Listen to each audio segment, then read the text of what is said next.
J'étais venu à l'ESIT au printemps 74 pour voir quelles étaient les possibilités de faire des études d'interprétation à l'ESIT. Et je me souviens d'avoir rencontré Mireille Morin, même lors de cette première visite, dans l'ancien secrétariat.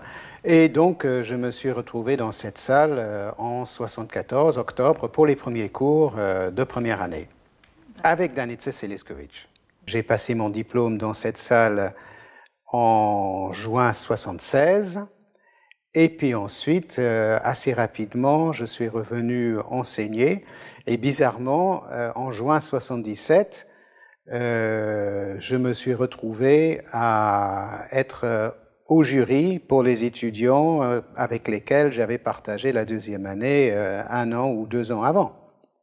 Donc, je suis revenu enseigner à ce moment-là et je suis resté enseignant dans cette même salle et d'autres à l'ESIT jusqu'à mes adieux à l'enseignement en juin 2007.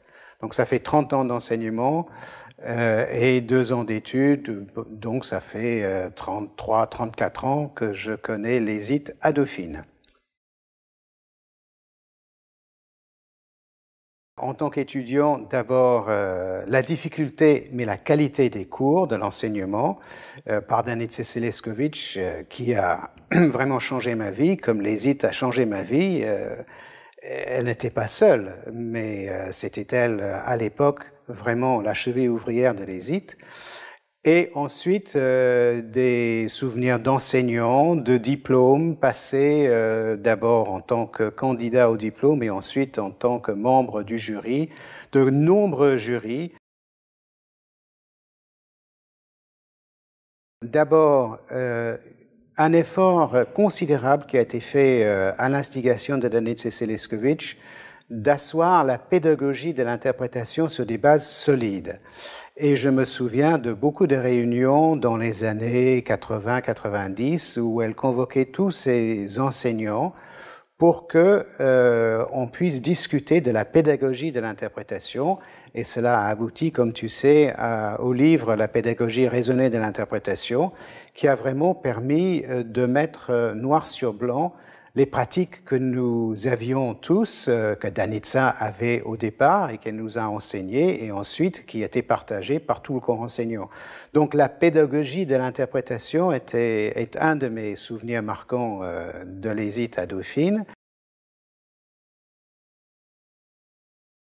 Le régime spécial permettait d'enseigner l'interprétation alors que l'on ne comprenait pas la langue de départ. Et là, c'est quelque chose que même certains collègues ne comprennent toujours pas et que des gens en dehors de la profession, en dehors de l'enseignement ne comprennent pas du tout. Comment peut-on enseigner l'interprétation si on ne comprend pas la langue de départ?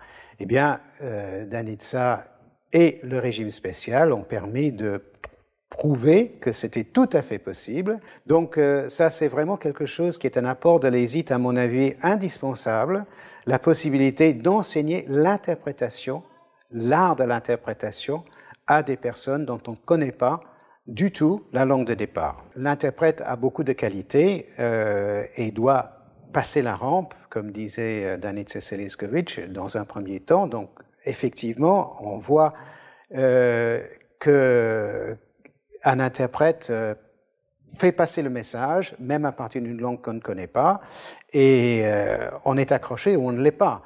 Et en ce sens, on est dans la position de la personne qui écoute l'interprétation, qui ne comprend pas, évidemment, par définition, la langue de départ, mais qui est accroché par l'interprète ou qui ne l'est pas, pour qui l'interprète est utile ou ne l'est pas. Et toutes ces techniques, on peut enseigner et on peut aussi, et c'est le propre du régime spécial, mettre l'accent effectivement sur la structure du message, sur la clarté du message, pas uniquement sur les fautes, l'élégance ou la non-élégance de la langue, mais est-ce que ça fait sens ce que l'interprète raconte? Est-ce que quelqu'un qui écoute ça, est-ce que quelqu'un est servi ou n'est pas servi? Et tous ces éléments-là, effectivement, on peut mettre l'accent dessus en régime spécial, alors que parfois on a trop peut-être tendance à se concentrer sur les détails de la langue et non pas sur le message qui passe ou qui ne passe pas. La clarté, la structure, l'honnêteté et aussi la capacité de poursuivre l'histoire et de continuer à raconter ce qu'a dit la personne que l'on interprète. Eh bien, ça reste à voir. Mais ce qui est important de dire, c'est que l'ESIT à Dauphine a été séparé de l'université Paris 3 pendant toutes les années de Dauphine. Paris 3 est une université qui se concentre sur les langues, les civilisations, la culture. L'ESIT est une école professionnelle. Et finalement, je crois qu'on a toujours été content, en quelque sorte, d'être séparés de notre maison mère pour pouvoir faire ce que nous voulions faire, c'est-à-dire faire passer la formation professionnelle tout en étant intégrés à l'université.